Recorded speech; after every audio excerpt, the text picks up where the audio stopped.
Sustainable fisheries की ओर जाना ही पड़ेगा। अगर जो हम सस्टेनेबल फिशरीज की ओर नहीं जाएंगे तो एक एक करके हमारे सारे फिश फार्मर्स जो है बेचारे वो एक एक करके अपना बिजनेस बंद करेंगे, दूसरे बिजनेस की ओर जाएंगे। जब आप उस छोटे बच्चे को 10-12 ग्राम के बच्चे को पूरा ठंड सर्वाइव करवाएंगे तो वहां पे उसे बहुत दिक्कत आएगी, बीमारी का खतरा बढ़ जाएगा। हमको क्या करना है, थोड़ा पहले बच्चे को लेके आना है, आप सितंबर तक भी ला सकते हैं, जिससे कि ठंड आते तक बच्चे का मिनिमम साइज जो है वो बहुत ही फ्यूचरिस्टिक बिजनेस है। क्योंकि पॉपुलेशन डे बाय डे बढ़ रही है, पॉपुलेशन बढ़ने से क्या हो रहा है, प्रोटीन की रिक्वायरमेंट बढ़ रही है और फिश ही एक ऐसा प्रोटीन है जो कि कोविड में भी लोगों ने खाना नहीं छोड़ा है। अमाइनो एसिड प्रोफाइल बहुत अच्छी होती है फिश की। चैनल आपको पसंद आ रहा है तो सब्सक्राइब कर लीजिए। अभी बहुत सारे लोगों ने सब्सक्राइब नहीं किया, वो केवल वीडियोस देख के चले जाते हैं, तो प्लीज सब्सक्राइब कीजिए। कोई भी इशू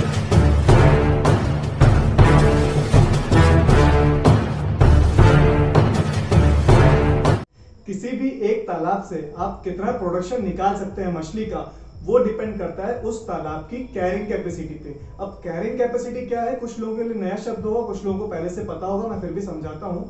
कैरिंग कैपेसिटी उस पर्टिकुलर तालाब की क्षमता है कि वो कितना टन प्रोडक्शन या कितना किलो प्रोडक्शन निकाल के आपको दे सकता है किसी पर्टिकुलर कल्चर पैटर्न पे।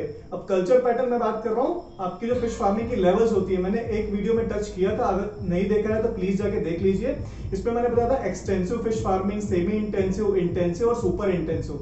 तो इसमें क्या होता है, जैसे मान लीजिए आप सेमी इंटेंसिव फिश फार्मिंग कर रहे हैं 1 एकड़ के तालाब में, तो हम लोग सेमी इंटेंसिव में करते हैं, ज्यादा वाटर एक्सचेंज नहीं होता है, उसमें एरेशन का यूज नहीं होता है, बॉटम का जो स्लज है उसको बाहर नहीं करते, बहुत सारी चीजें नहीं करते हैं। तो उस पर्टिकुलर कल्चर पैटर्न में जो मछली उत्पादन होगा 1 एकड़ के तालाब में, तो वो मान लीजिए 10 टन है, तो 10 टन उसकी कैरिंग कैपेसिटी। तो मान लीजिए अगर जो आप उस 1 एकड़ के तालाब में सेमी इंटेंसिव पैटर्न की फिश फार्मिंग कर रहे हैं और उस तालाब की कैरिंग कैपेसिटी जो है वो है 10 टन, तो आप भले उसमें 10,000 मछलियां डालिए तो भी आपको 10 टन देगा, मतलब प्रति मछली 1 किलो का आपका एवरेज आएगा। अगर जो आप उसमें 20,000 डालेंगे तो प्रति मछली आपका लगभग 500 के आसपास का एवरेज आएगा, लेकिन आपको प्रोडक्शन 10 टन का ही देगा। इससे हमें क्या समझ में आता है कि कैरिंग कैपेसिटी किसी तालाब की बहुत इंपॉर्टेंट होती है। हमें ओवर स्टॉकिंग करके उसे डिस्टर्ब नहीं करना चाहिए, क्योंकि 10 टन ही माल आपको उस तालाब से मिलेगा। अगर जो आपको क्या करना है, आपको मछली की संख्या तब बढ़ानी है जब आप अपना कल्चर पैटर्न भी बढ़ा सके, आप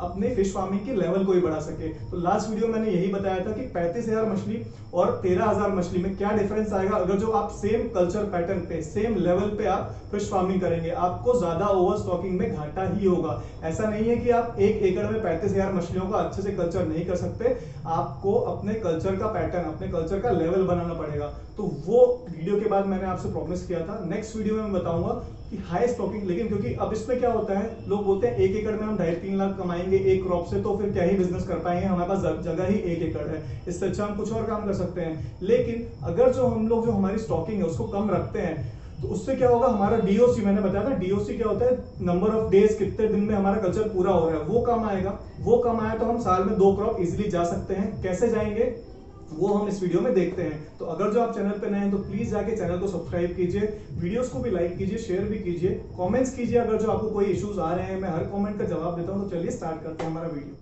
सबसे पहले मैं आपको ये बता दूं कि अगर जो आपको 2 क्रॉप करनी है 1 साल में, तो आपके पास नर्सरी होना अनिवार्य है।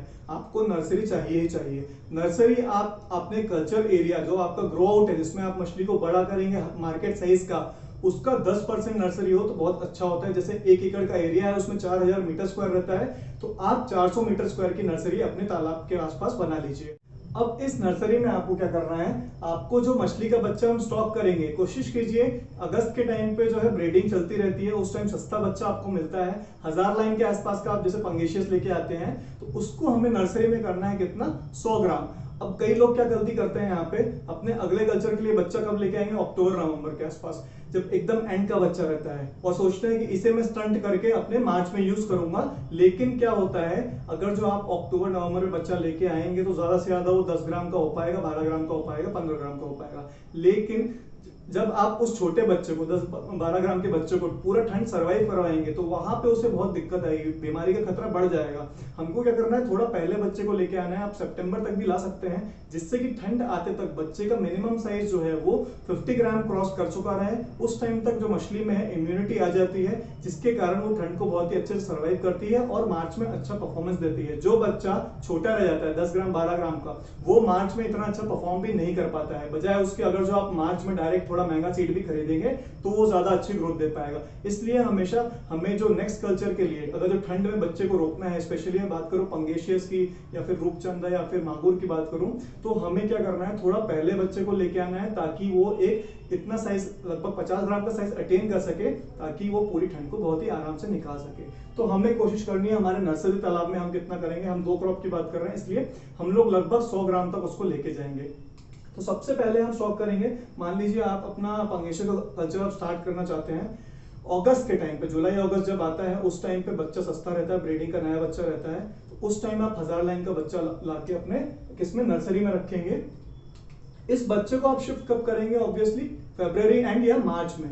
फरवरी एंड इसलिए लिखा है क्योंकि कहीं कहीं जो छत्तीसगढ़ हो गया और साउथ में हो गया, थोड़ा आंध्रा वगैरह, वहां पे क्या होता है कि जो ठंड है वो पहले चली जाती है, गर्मी आ जाती है जब तक। तो अगर जो आपके वहां पे, मैंने फरवरी एंड लिखा है, इसका मतलब ये नहीं कि आप यूपी से हैं, नॉर्थ यूपी से हैं, तो आपने फटाक से बच्चा शिफ्ट कर दिया, उस टाइम रेड डिजीज आ जाएगा, बहुत ही ज्यादा इन्फेक्शन फंगल आपके उसमें लग जाएगा, वो मछलियां मर जाएगी, फिर आप बोलेंगे सर आपने बोला था फरवरी एंड का। लेकिन हमको यहाँ पे ये ध्यान रखना है कि जब हमारे क्षेत्र में गर्मी आ गई है, बहुत सारी जगह जब होली के बाद गर्मी अच्छी आती है, उस टाइम आप अपनी नर्सरी से बच्चा जो है वो किसमें शिफ्ट करेंगे, लगभग 80 से 100 ग्राम के बीच का बच्चा हो चुका रहेगा, क्योंकि हम अगस्त, सितंबर, अक्टूबर 3 महीने खाना खिलाएंगे उसको, तो आराम से वो 100 ग्राम का हो चुका रहेगा। तो हम उस टाइम क्या करेंगे, शिफ्ट करेंगे हमारे ग्रो आउट तालाब में। अब ये 100 ग्राम का जो बच्चा है, ये जब हमारे ग्रो आउट तालाब में आएगा, उसे बड़ी जगह मिलेगी, अच्छा एनवायरनमेंट मिलेगा, साफ पानी मिलेगा, और जो भोजन की मात्रा है वो भी जब एकदम से बढ़ जाएगी और मौसम भी अनुकूल रहेगा, गर्मी रहेगी, तो जितना अच्छी गर्मी रहती है, ये वार्म वाटर फिश है, गर्म पानी की मछलियां हैं, उतना तेजी से ग्रोथ करती हैं। तो यहाँ पे इसकी ग्रोथ जो है वो फास्ट हो जाएगी। 4 महीने में आपका मार्च, अप्रैल, मई, जून तक में आप जो हमारे यहाँ यूजुअली हार्वेस्टिंग करते हैं 800 ग्राम 900 ग्राम के आसपास, जून तक आपको वो साइज लगभग अटेन हो जाएगा। और यहाँ पे हमको ये ध्यान रखना है, जो लास्ट वीडियो में मैंने बताया था, स्टॉकिंग डेंसिटी जो है ऑप्टिमम ही रखनी है, उसकी कैरिंग कैपेसिटी के हिसाब से तालाब की रखनी है, तो ही ये आपका जो 4 महीने में तैयार हो पाएगा, नहीं तो ये आपका छोटा रह जाएगा। आप फिर मुझे ब्लेम करोगे कि सर आपने बोला तो 4 महीने में हो जाएगा, नहीं हुआ, अब आप 50,000 बच्चे डाल दोगे तो नहीं होगा वो लिखित तौर पर, ठीक है। तो हमें हमारी स्टॉकिंग डेंसिटी को ध्यान में रखते हुए इसे शिफ्ट करना है, जिससे कि क्या होगा, 4 महीने में हमें लगभग हार्वेस्टिंग साइज का आ जाएगा। अब आपका जून एंड तक में अगर जो वो हार्वेस्टिंग साइज का आ गया, अब आप जुलाई में उसको हार्वेस्ट कर सकते हैं, 10-15 दिन में ही वो हार्वेस्ट हो जाना चाहिए, क्योंकि मैंने बताया था 1 एकड़ में अगर जो आप सेमी इंटेंसिव कर रहे हैं बिना बहुत ही कम फैसिलिटीज के साथ, तो भी आप 10 से 12 टन उसमें निकाल सकते हैं। तो 10-12 टन बहुत ही इजीली आप बाहर हार्वेस्टिंग भी कर सकते हैं। फिर आपने क्या किया, इसी बीच में अप्रैल या अप्रैल एंड मिड अप्रैल, जैसे अभी मिड अप्रैल चल रहा है, इस टाइम पे भी नई ब्रीडिंग हो चुकी है। पंगेशियस की बात करूं तो आप इजीली नई ब्रीडिंग का बच्चा सस्ता जो आएगा, मैं इसीलिए बार बार नई ब्रीडिंग की बात करता हूं कि सस्ता बच्चा आएगा, जितना सस्ता बच्चा आएगा उतना आपको प्रॉफिट मार्जिन जो है बढ़े। तो उस टाइम वापस से बच्चा लाके आप क्या करेंगे, अपनी नर्सरी में फिर से स्टॉक करेंगे, क्योंकि ये नर्सरी तो आपकी फरवरी मार्च में खाली हो चुकी है, 1 महीना आपको टाइम मिल गया, उसको वापस से साफ किया आपने, बर्ड नेट लगाई, पूरी बायोसिक्योरिटी को फोकस किया, उसके बाद आपने वापस से उसी नर्सरी में अप्रैल में बच्चा डाल दिया, ठीक है। अब क्या होगा, ये जो अप्रैल वाला बच्चा है आपका, ये अब आप कब इसको ग्रो आउट में शिफ्ट करेंगे, अगस्त में। जैसे ही ये वाला कल्चर, पहला वाला कल्चर आपका निकल गया, आपने जून एंड तक में साइज अटेन कर लिया, अब आपने पूरा जुलाई इसको हार्वेस्ट भी किया, तालाब भी आपका तैयार हो गया वापस से, ठीक है। तो अब इस बच्चे को, ये बच्चा भी अप्रैल में अगर जो डालते हैं तो मई, जून, जुलाई 3 महीने में आराम से 100 ग्राम आ जाएगा, पंगेशियल आ जाता है। तो यहाँ पे आप इस बच्चे को कहाँ शिफ्ट करेंगे, वापस से ग्रो आउट में। ये आपका दूसरी क्रॉप का स्टार्टिंग रहेगा।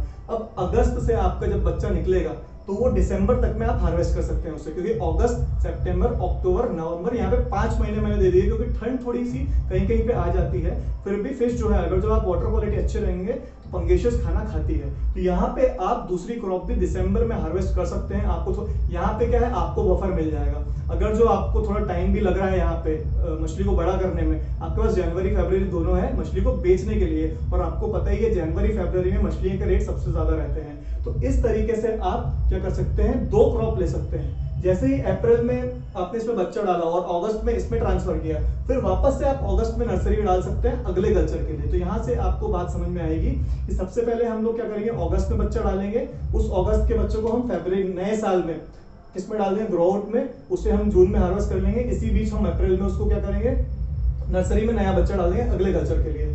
फिर हम उस नर्सरी के बच्चे को शिफ्ट कर देंगे कहाँ, अपने ग्रो आउट में, क्योंकि हमारे जुलाई में हार्वेस्ट हो चुका है, जुलाई में हार्वेस्ट हो चुका है, तो वो जो अगस्त में बच्चा हमारा ग्रो आउट में आएगा वो दिसंबर में हमारा हार्वेस्ट हो जाएगा। इसी बीच हम नर्सरी में वापस स्टॉक कर देंगे। अगर जो कोई भी कंफ्यूजन है तो कमेंट में पूछिए, हो सकता है थोड़ा कंफ्यूजिंग हो मेरा बोलना कि आपको एकदम समझ में नहीं आया मैं क्या बोल रहा हूँ। आप स्क्रीनशॉट ले लीजिए, आराम से इसको देखिए, समझिए, कोई भी आपको क्वेरी है तो कमेंट कीजिए जरूर, ठीक है। तो ये मॉडल आपको ध्यान रखना है, हमें सस्टेनेबल फिशरीज की ओर जाना ही पड़ेगा। अगर जो हम सस्टेनेबल फिशरीज की ओर नहीं जाएंगे तो एक एक करके हमारे सारे फिश फार्मर्स जो है बेचारे वो एक एक करके अपना बिजनेस बंद करेंगे, दूसरे बिजनेस की ओर जाएंगे। लेकिन ये बहुत ही फ्यूचरिस्टिक बिजनेस है, क्योंकि पॉपुलेशन डे बाय डे बढ़ रही है। पॉपुलेशन बढ़ने से क्या हो रहा है, प्रोटीन की रिक्वायरमेंट बढ़ रही है, और फिश ही एक ऐसा प्रोटीन है जो कि कोविड में भी लोगों ने खाना नहीं छोड़ा है। अमाइनो एसिड प्रोफाइल बहुत अच्छी होती है फिश की। आपके दिमाग के लिए जो 10 अमाइनो एसिड चाहिए जरूरी शरीर को, जो कि शरीर खुद नहीं बनाते हो, वो 10 के 10 फिश में पाए जाते हैं। तो ये बिजनेस ऐसा नहीं है जो कभी भी बंद हो सके, हमें इसे सस्टेनेबल तरीके से करना पड़ेगा। हमें अपने जो लालच है उसको साइड में रखना पड़ेगा। पर एकड़ हमारे लेवल के हिसाब से, फिश फार्मिंग की जो लेवल है उसके हिसाब से जितना हमको स्टॉकिंग करनी है उतना ही करना पड़ेगा। इससे क्या होगा, आप साल में 2 क्रॉप ले पाएंगे। आप जो 40,000 35,000 मछली में आप जो घाटा करते हैं, आप जो एक अनुमानित रहता है ना कि इतना फायदा हो जाएगा, उतना आप बहुत ही इजीली बिना उसके क्या बोलते हैं, देखिए अगर तो आप ज्यादा मछली रखेंगे तो मैंने बताया था बीमारी बहुत तेजी से फैलती है, तो यहाँ पे बीमारी भी नहीं आएगी आपको और खर्चा बचेगा। क्योंकि बीमारी जब आपको पता है, ऐसे फार्मर्स जिन्होंने पहले ये कर चुके हैं, 35-40,000 50,000 मछली डाली है, उनको पता है जब बीमारी आती है तो उनकी कम से कम 10-15 हज़ार रुपए उस टाइम पे क्विकली खर्च होते हैं। किस पे, आपकी क्रॉप पे, जिससे कि प्रोडक्शन कॉस्ट बढ़ती है। तो बीमारी आने से मेंटल प्रेशर भी आता है, आपको अपने पैसे खोने का डर भी सताता है। तो यहाँ पे ये सब चीजें कुछ नहीं होने वाली है। जो सस्टेनेबल तरीका फिशरीज का, वो मैं आपको हर एक वीडियो में बताता हूँ। तो चैनल आपको पसंद आ रहा है तो सब्सक्राइब कर लीजिए। अभी भी बहुत सारे लोगों ने सब्सक्राइब नहीं किया, वो केवल वीडियोस देख के चले जाते हैं, तो प्लीज सब्सक्राइब कीजिए। कोई भी इशू है तो ये मेरा नंबर है, आप इस पर कॉन्टैक्ट कीजिए। चैनल को भी लाइक कीजिए, वीडियोस को लाइक कीजिए, शेयर कीजिए ऐसे फार्मर्स पे जो कि इसका लाभ उठा सके। तो तब तक के लिए आपका धन्यवाद।